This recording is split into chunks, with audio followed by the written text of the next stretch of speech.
In pre-Islamic Arabia, centuries-old family feuds perpetuating into constant wars, and the continuing famines had robbed people of their basic sense of morality, as survival at any cost had become the rule of the game.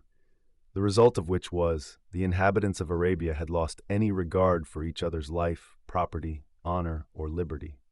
In such a shattered social atmosphere, came an individual who selflessly preferred others over himself, gave out his possessions so others could live honorably, freed slaves from his purse, and invited animosity from his own tribesmen for the sake of those who had no voice in the social hierarchy. God had established Prophet Muhammad, may peace and blessing be upon him and his sacred family, well to plant the first seed of Islam in a lawless world crushed under the darkness of polytheism and other satanic practices. Muhammad was 40 years old by now, and was already one of the most admired individuals Mecca had carried in recent memory. If Meccans had forgotten what the humanity was, Muhammad, the prophet in silence, was the only person that was reminding them what it meant to be a human. It was the chilly desert night of the 27th of Rajeb. The year was 610 CE, and Muhammad was at the cavern of Hera, at his usual retreat where he could get an unadulterated view of Kaaba without the contamination of idols surrounding it. He was, as usual, enamored in his contemplation in the oneness of God and the ramifications of unity on humanity. As he was sitting there, his surroundings gradually filled with celestial light, soothing in its essence and holy in its substance.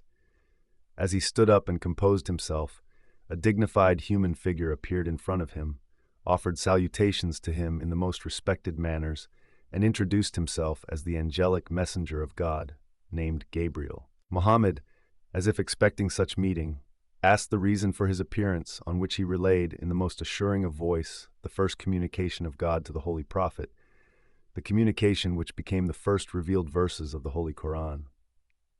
The verses were, "Recite in the name of your Lord who created man from the clot of the blood. Recite, for your Lord is generous, who gave knowledge by the pen. He taught the human what he knew not." The year of the first revelation is called the year of the Bithat, or the mission. The very next morning, the Holy Prophet descended from the mountain of Al-Nur, hurriedly walking towards his home. On his way home, from every rock and tree he passed by, he heard voices paying their salams to him. Every landmark of Mecca recognized this grand prophetic being, sending their peace and blessings on the still unannounced prophet of Allah. It must have been the gravity of the mission, the excitement of the event, and the salutations of every creation around him, that when the prophet reached home, his body was shivering and he was drenched in sweat. He asked Sayyida Khadija, his loyal wife and his trusted confidant, to cover him with a blanket. A little while later, he recounted to her everything that had happened the previous night.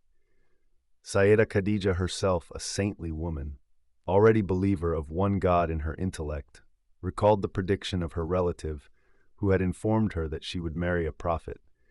She immediately affirmed her faith in one God and her husband to be the truthful prophet of God. Ali, 10 years old by then and already living in the house of Muhammad and Khadija, recounts the event in his own words. "I heard Satan scream when the first revelation was descended. I asked the prophet, 'What was that?' He answered, 'It was Satan, who got disappointed by not ever being obeyed.' He then told me, 'You hear what I hear and see what I see, except that you are not a prophet. You are my assistant, and you will never leave the right path.'" So friends, this is the story of the first revelation, the start of the mission of our dear prophet, peace and blessings upon him and his holy family.